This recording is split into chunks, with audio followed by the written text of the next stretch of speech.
What is going on, my broskiis? My name is Toadski, back again, here to bring you guys yet another One Piece Treasure Cruise video. And in today's video, we're going to be doing a showcase video for the brand new Sugo Fest exclusive FRANKY. So you guys would have seen my past Sugo Fest video. If you guys haven't seen it, click the card in the top of the video to go ahead and see those 100 gems that we spent on the FRANKY Sugo Fest. We did pull a new legend in that Sugo Fest that wasn't FRANKY, so make sure to go ahead and check that out.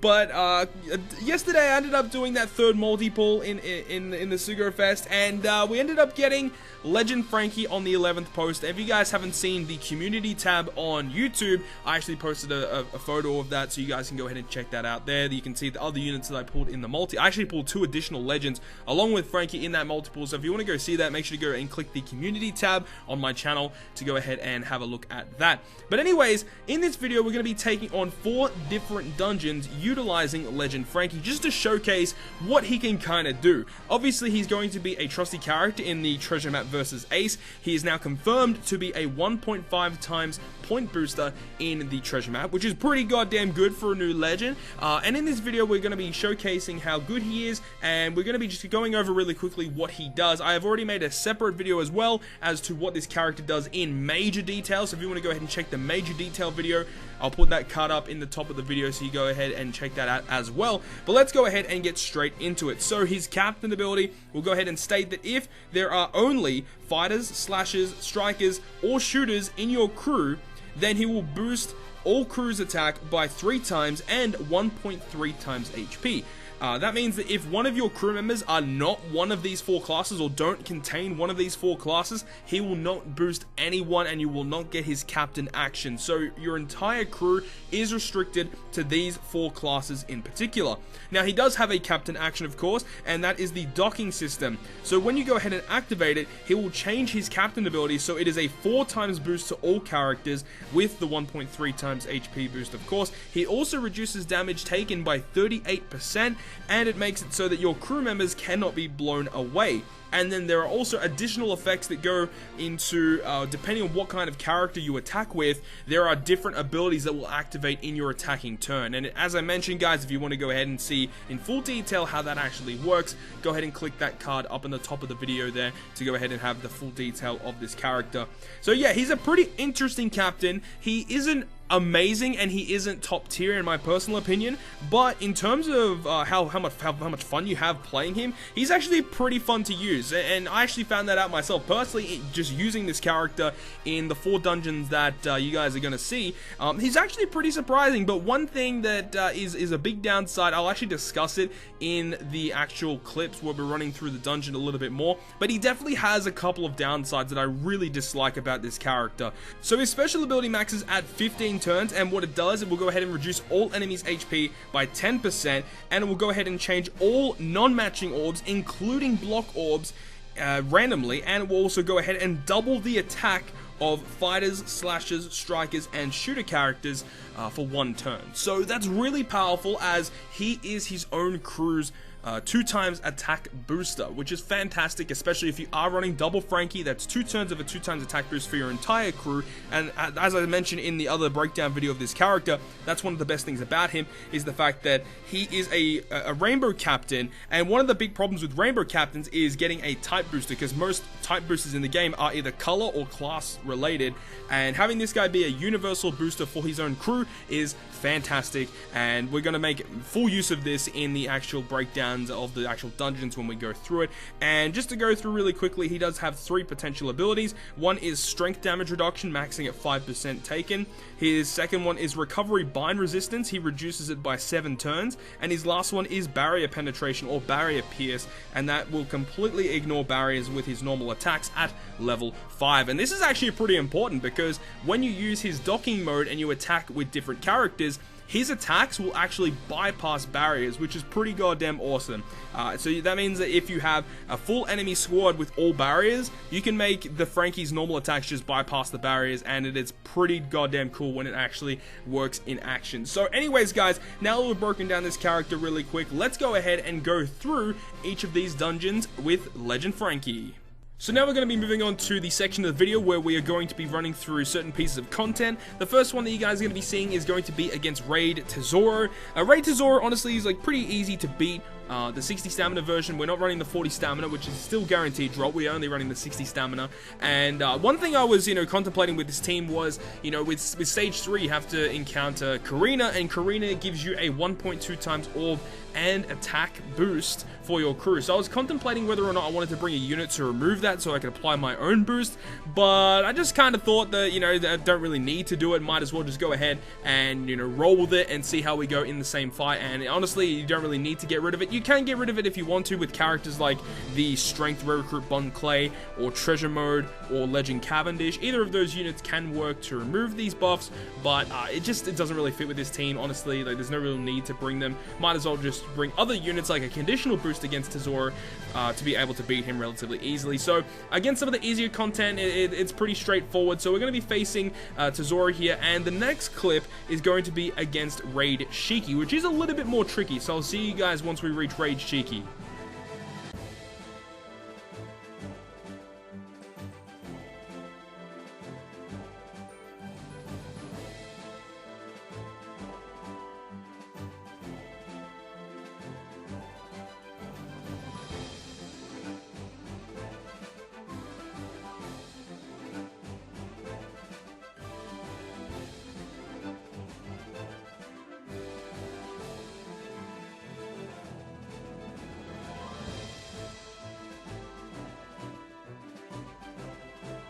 Now we're going to be talking about the Clash Shiki. So with this specific stage, one thing that I knew straight away that was going to be a big problem was the fact that in the final stage against Shiki, he will make our captain get swapped with one of our bottom row characters. So when I was thinking about what type of team I wanted to create, initially I thought of a rainbow team, but it's really difficult to build a rainbow team when Franky doesn't become your captain. So the next best thing that I kind of thought of was try and utilize his secondary classing, which was Free Spirit. You can also run a shooter type team with this, which could potentially work as well, but considering, Tansuke Luffy is kind of good, and I wanted to utilize the Invasion Guard, or Ambush Crest Guard, because on the revive of Shiki, he's pretty tricky to take down. You could just throw in like Jambe Sanji, and that would work completely fine, or 5+ Sanji, but I wanted to maintain the same thing of having a Free Spirit team. So with this, either one of the bottom row units, either Tansuke Luffy or the Fortnite Kinemon can become captain.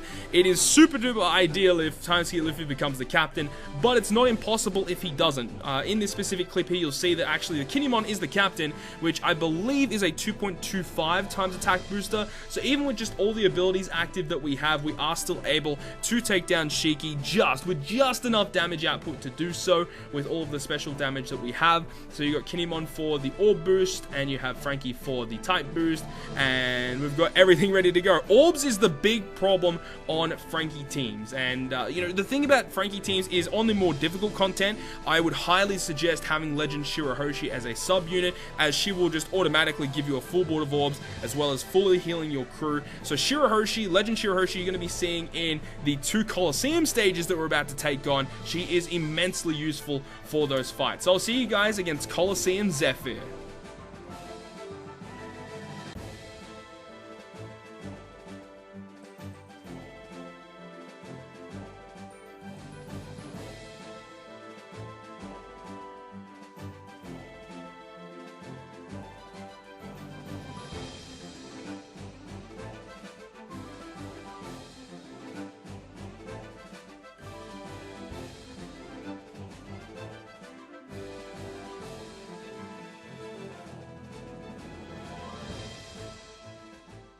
Now we're going to be moving on to 2 different teams of Coliseum Zephyr and Coliseum Eneru, which I know a lot of people are finding quite difficult right now on One Piece Treasure Cruise Global, and I did end up finding, or not really finding, I actually built a Franky team from scratch that was able to beat it, and I'm pretty happy that it was actually able to work. So Coliseum Zephyr, honestly right now, he's not that hard compared to what he used to be. When he first came out, he was honestly the most difficult piece of content at the time, but as things have kind of progressed, he is, getting a lot easier now, considering all of the characters that we have access to. So with here, stage 2 is going to be against Bins, and then stage 3 is going to be against Ein, and we don't really need to go ahead and use specials, but I go ahead and use a captain action here against Ein, and once we get to Sengoku, that's where we're going to have to start using specials. And that's the really cool thing about Franky, is the fact that you have the ability to really run a wide variety of characters. So if there are any specific debuffs that you have to get around, you can just chuck that specific specific unit on the crew, as long as they are fulfilling the condition of being one of those 4 classes. So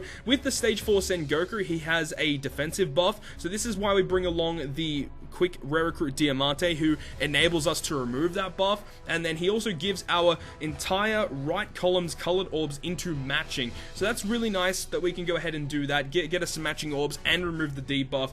So Int Mihawk is like extremely replaceable on this team, because the only reason why he's here is because he's Int, so he does more damage to Sengoku, and then we can go ahead and do lots of damage to the final boss, which is Coliseum Zephyr, of course. And against Coliseum Zephyr, we don't even need the docking captain action. It's just way more optimal to just leave it as a 3x attack captain ability and just go ahead and destroy him at that stage there. And then after that, really, like, Doflamingo as well was just kind of like another unit that I just kind of threw in there. You just needed some type of orb booster. So for this specific piece of content, it was a little bit more flexible on what units that you could actually bring. But one thing that I have found straight away with Franky is the fact that you guys will see it on the NL Coliseum, just for base damage output, when you don't activate any specials, his base damage output is a little lackluster. So I'll see you guys in the Coliseum NL run through.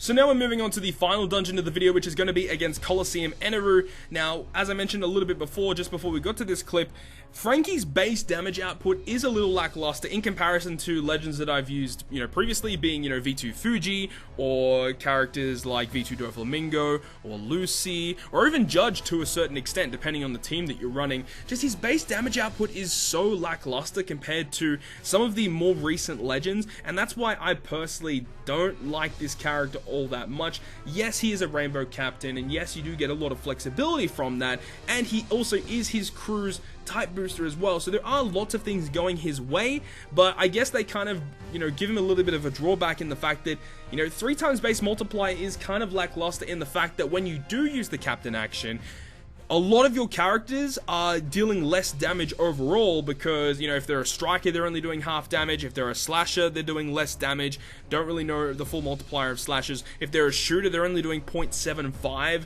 their regular damage. So overall, you're not really doing a lot of damage unless if you are using fighter characters. And that's one of the big downsides I've found while utilizing Franky in these specific pieces of content.